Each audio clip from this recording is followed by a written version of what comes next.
je pourrais en faire plus tard. Bonjour à tous, je suis Louise Barberis, en première année de thèse au laboratoire d'écologie des hydrosystèmes naturels et anthropisés, donc au LENA. J'ai trois directeurs, donc Florence Piola, Serge Michalet et Philippe Binet, de trois laboratoires différents. Et je vais vous présenter donc ma thèse qui est sur la renouée et sur sa tolérance aux métaux lourds et quel est le rôle des champignons dans cette tolérance aux métaux lourds. Donc, je vais d'abord vous dire un petit mot sur la révolution industrielle. Alors, depuis le début de la révolution industrielle, on émet de plus en plus de contaminants dans l'atmosphère, des contaminants qui vont pouvoir se déposer dans les sols. Parmi ces contaminants, on a notamment des métaux lourds, et ces particules ont pour particularité d'être non biodégradables et d'être toxiques pour la majorité des organismes. Donc du coup, on va avoir une accumulation dans ces sols et des écosystèmes qui vont avoir du mal à survivre à cette pollution. Mais il y a certaines plantes, comme la renouée du Japon, ici, qui sont très tolérantes aux métaux lourds. Notamment ici, vous avez donc cette plante qui développe une biomasse extrêmement importante, que l'on trouve là, donc c'est à côté de Feyzin, à côté d'une usine, donc sur un milieu extrêmement pollué, et à côté d'une autoroute. Du coup, on peut se poser la question de comment cette plante fait-elle pour tolérer de tels milieux qui, a priori, sont toxiques. Alors, répondre à cette question, ça permettra de mieux comprendre le développement des plantes invasives, car la renouée est une plante qui est invasive, qui nous vient du Japon et qui se développe énormément en France et dans toute l'Europe, et qui prend la place d'espèces qui sont locales. Alors, si on regarde dans ces racines, on s'aperçoit, après coloration, on retrouve ce genre de structure qui correspond à un champignon. Alors je sais que pour vous, ça ne ressemble pas du tout à un champignon et que pour vous, un champignon, ça ressemble plutôt à ça, avec un pied et un chapeau. Mais en fait, si on regarde bien,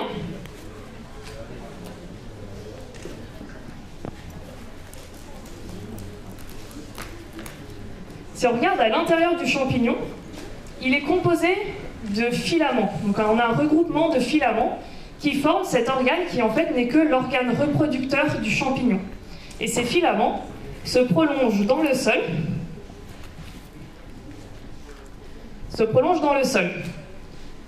Donc quand c'est pas la saison des champignons, en fait le champignon ne subsiste que sous forme de filaments dans le sol.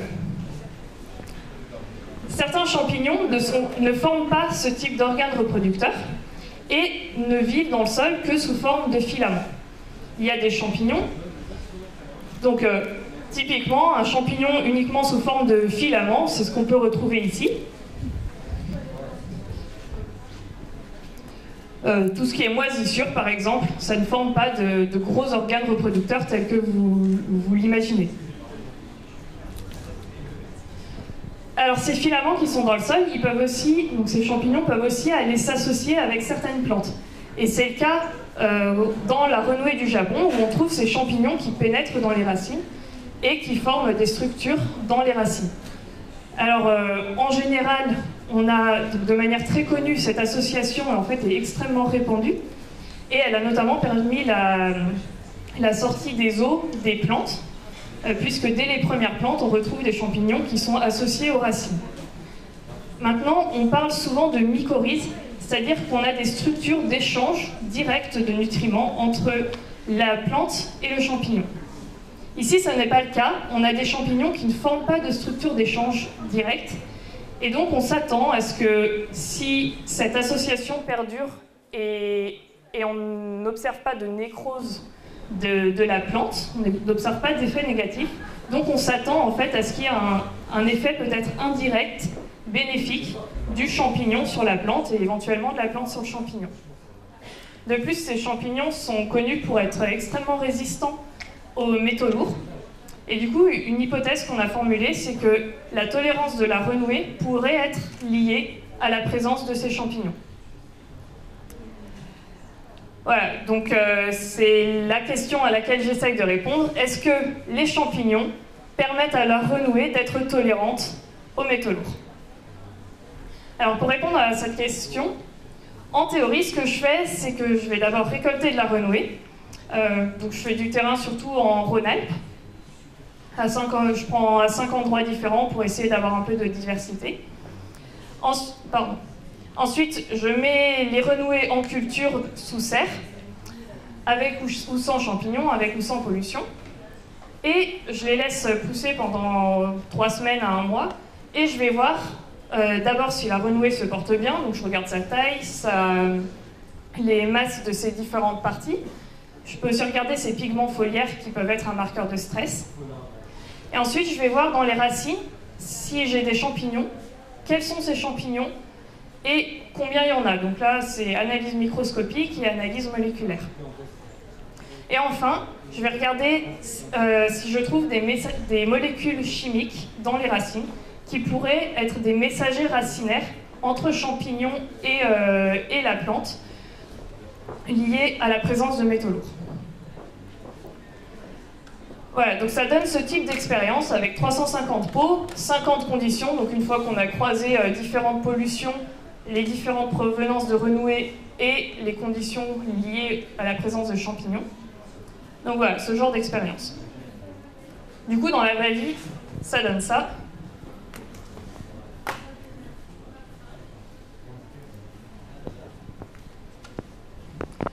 Voilà, donc là, je suis en train de faire des mesures de pigments foliaires, donc sur toutes les plantes qui ont poussé, je prends une mesure.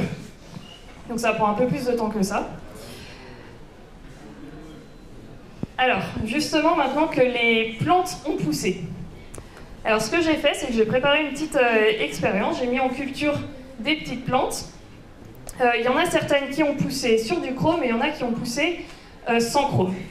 Alors on va faire un vote pour savoir, à votre avis, chaque plante, est-ce qu'elle a poussé sur du chrome ou sans chrome?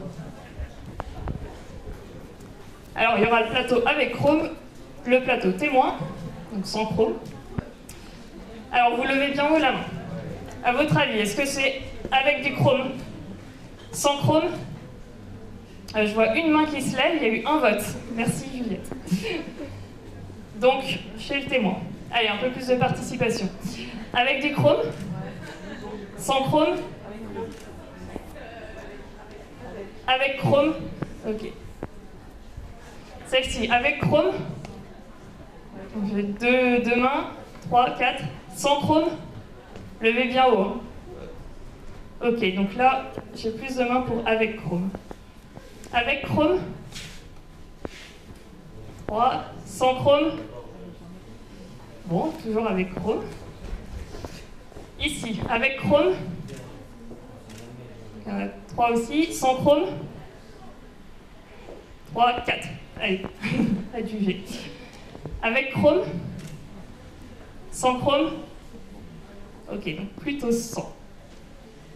Merci de votre participation. Donc maintenant, on va regarder justement et voir si vous avez été fort. Alors, dans le plateau avec chrome, c'était bien du chrome. Celle-ci, c'était un témoin. Celle-ci, c'était un témoin aussi. Celle-là, c'est bien un témoin, donc là, c'est tout bon. Celle-ci, et là, c'est du chrome. Et celle-ci, c'est du chrome aussi. Donc là, vous pouvez voir que c'est pas évident, en fait, en regardant les résultats, de deviner quelles ont été les conditions. Vous voyez aussi qu'il y a une variabilité assez importante au sein d'une même condition. Là, j'ai un petit plan sur chrome et j'ai un très grand plan sur chrome. Et enfin, donc, voilà, variabilité. Et ce qu'on peut voir aussi, c'est que finalement, la plante ne se porte pas si mal sur du chrome. Donc ça permet de confirmer le fait qu'elle est assez tolérante à du chrome. Là, j'ai mis des concentrations qui sont 2 fois le seuil réglementaire de chrome dans les sols. Donc c'est très très pollué.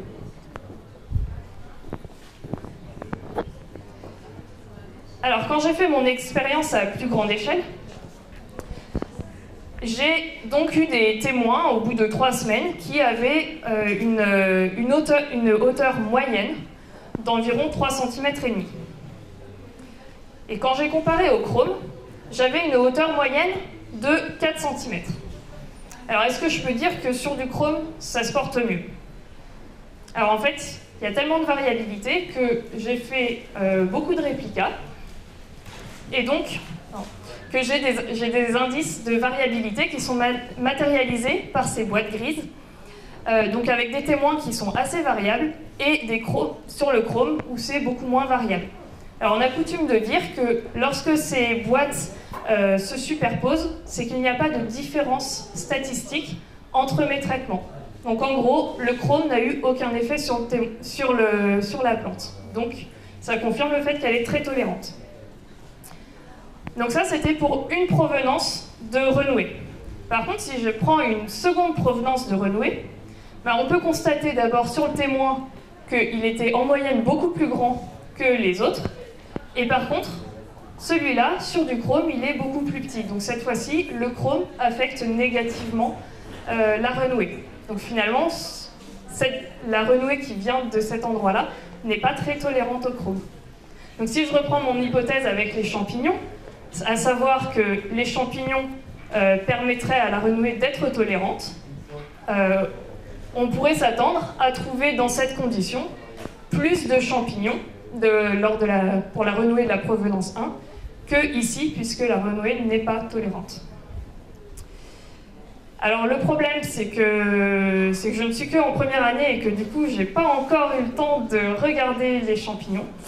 Donc vous verrez les résultats peut-être l'année prochaine. Voilà. Du coup, cette thèse, elle peut avoir différentes applications. Il y a 2 axes majeurs. La première, c'est par rapport à la gestion des plantes invasives, puisqu'on a ici une plante qui est invasive. Mieux comprendre sa distribution permettra de mieux gérer cette plante, qui a des impacts économiques importants. Et par ailleurs, on peut voir aussi une perspective en phytomanagement, c'est-à-dire l'utilisation de plantes pour dépolluer des sols qui sont contaminés. Alors on ne le fera probablement pas avec cette plante puisqu'elle est invasive, qu'on ne va pas s'amuser à aller la planter tant qu'on ne la maîtrise pas, mais comprendre le mécanisme et s'il y a un rôle des champignons pourrait permettre de l'appliquer à d'autres plantes. Voilà, je vous remercie de votre attention et si vous avez des questions, n'hésitez pas.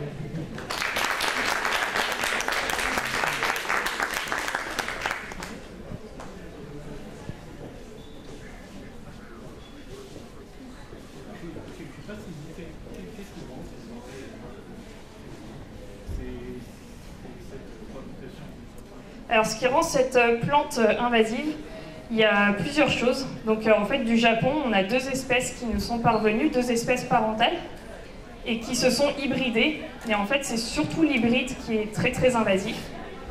Et alors, il y a le fait, premièrement, que cette plante a une reproduction qui est clonale, c'est-à-dire qu'elle n'a pas besoin d'autres plantes pour se reproduire.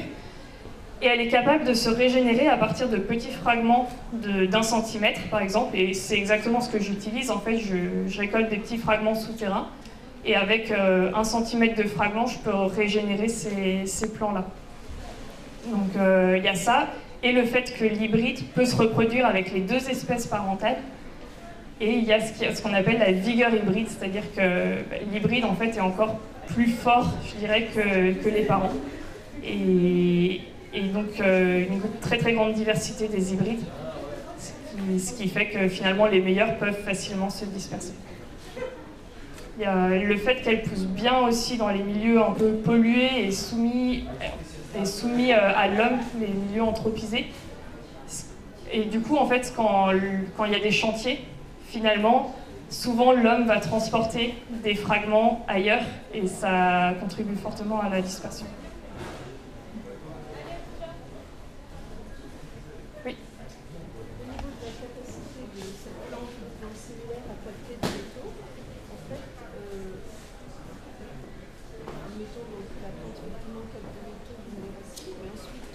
Qu'est-ce qu'on fait de ces plantes ou les coups, parce qu'à ce moment-là, les métaux restent dans la plante. Oui. Est-ce que ces plantes sont Alors, domestiques pour des animaux? Les animaux vont-ils à ce moment-là ingérer des métaux? Alors ça, oui, par rapport aux animaux, il faudrait vérifier. Pour l'instant, il n'y a pas encore beaucoup d'herbivores, alors que ma directrice pourra vous dire le contraire, mais enfin d'herbivores qui s'attaquent à la renouée. Par contre, quand on utilise la plante en phytoextraction, effectivement, elle va accumuler des métaux dans les parties aériennes, et on peut ensuite faucher cette plante. Et ce qu'on fait, c'est qu'on utilise la fermentation et on obtient en fait à partir de cette plante fermentée, on obtient un liquide qui est très concentré en métaux. Et il y a des techniques apparemment qui permettent de récupérer les métaux pour même en faire du recyclage. Et c'est ce qu'on appelle du phytomining. Donc on utilise les plantes comme ressources minières en fait.